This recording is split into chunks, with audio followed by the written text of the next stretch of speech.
Jeremiah 48. Concerning Moab. Thus says the Lord of hosts, the God of Israel: Woe to Nebo, for it is laid waste. Kiriathaim is put to shame, it is taken. The fortress is put to shame and broken down. The renown of Moab is no more. In Heshbon they plan disaster against her. Come, let us cut her off from being a nation. You also, O madmen, shall be brought to silence. The sword shall pursue you. A voice, a cry from Horonaim: desolation and great destruction. Moab is destroyed. Her little ones have made a cry. For at the ascent of Luhith they go up weeping. For at the descent of Horonaim they have heard the distressed cry of destruction. Flee! Save yourselves! You will be like a juniper in the desert.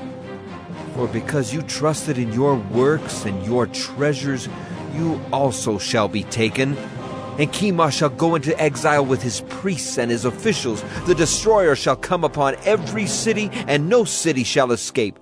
The valley shall perish, and the plain shall be destroyed, as the Lord has spoken. Give wings to Moab, for she would fly away. Her cities shall become a desolation with no inhabitant in them. Cursed is he who does the work of the Lord with slackness, and cursed is he who keeps back his sword from bloodshed. Moab has been at ease from his youth, and has settled on his dregs.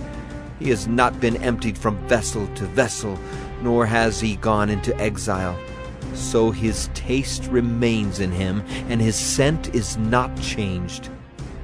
Therefore, behold, the days are coming, declares the Lord, when I shall send to him pourers who will pour him, and empty his vessels, and break his jars in pieces. Then Moab shall be ashamed of Chemosh, as the house of Israel was ashamed of Bethel, their confidence. How do you say, we are heroes and mighty men of war? The destroyer of Moab and his cities has come up, and the choicest of his young men have gone down to slaughter, declares the King, whose name is the Lord of hosts. The calamity of Moab is near at hand, and his affliction hastens swiftly. Grieve for him, all you who are around him, and all who know his name. Say, how the mighty scepter is broken, the glorious staff. Come down from your glory and sit on the parched ground, O inhabitant of Dibon. For the destroyer of Moab has come up against you. He has destroyed your strongholds. Stand by the way and watch, O inhabitant of Aroer. Ask him who flees and her who escapes. Say, what has happened? Moab is put to shame, for it is broken. Wail and cry, tell it beside the Arnon, that Moab is laid waste. Judgment has come upon the tableland, upon Holon and Jaza and Mephaeth, and Dibon and Nebo and Beth-Diblathaim and Kiriathaim and Beth-Gamel and Beth-Meon and Kiriath and Basra and all the cities of the land of Moab, far and near. The horn of Moab is cut off, and his arm is broken, declares the Lord. Make him drunk, because he magnified himself against the Lord, so that Moab shall wallow in his vomit, and he too shall be held in derision. Was not Israel a derision to you? Was he found among thieves, that whenever you spoke of him you wagged your head? Leave the cities and dwell in the rock, O inhabitants of Moab. Be like the dove that nests in the sides of the mouth of a gorge. We have heard of the pride of Moab. He is very proud, of his loftiness, his pride, and his arrogance, and the haughtiness of his heart. I know his insolence, declares the Lord. His boasts are false, his deeds are false. Therefore I wail for Moab, I cry out for all Moab. For the men of Kir-Hareseth I mourn.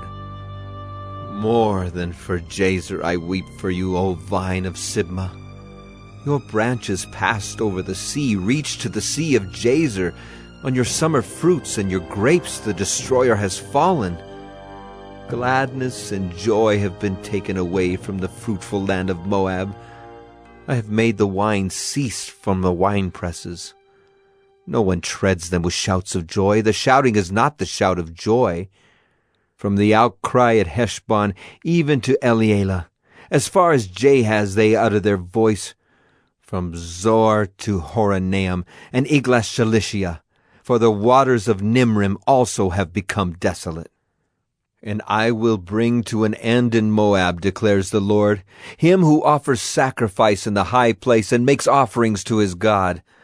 Therefore my heart moans for Moab like a flute, and my heart moans like a flute for the men of Kir-hareseth.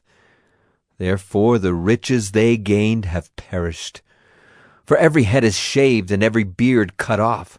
On all the hands are gashes, and around the waist is sackcloth.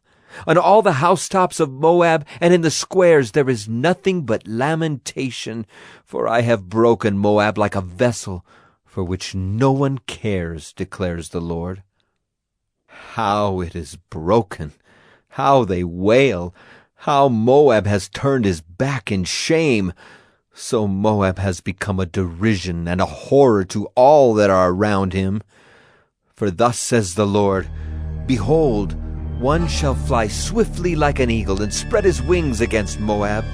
The city shall be taken and the stronghold seized. The heart of the warriors of Moab shall be in that day like the heart of a woman in her birth pains. Moab shall be destroyed and be no longer a people, because he magnified himself against the Lord. Terror, pit, and snare are before you, O inhabitant of Moab, declares the Lord. He who flees from the terror shall fall into the pit, and he who climbs out of the pit shall be caught in the snare. For I will bring these things upon Moab, the year of their punishment, declares the Lord. In the shadow of Heshbon, fugitives stop without strength. For fire came out from Heshbon, flame from the house of Sion. It has destroyed the forehead of Moab, the crown of the sons of tumult. Woe to you, O Moab! The people of Chemosh are undone, for your sons have been taken captive, and your daughters into captivity. Yet I will restore the fortunes of Moab in the latter days, declares the Lord. Thus far is the judgment on Moab.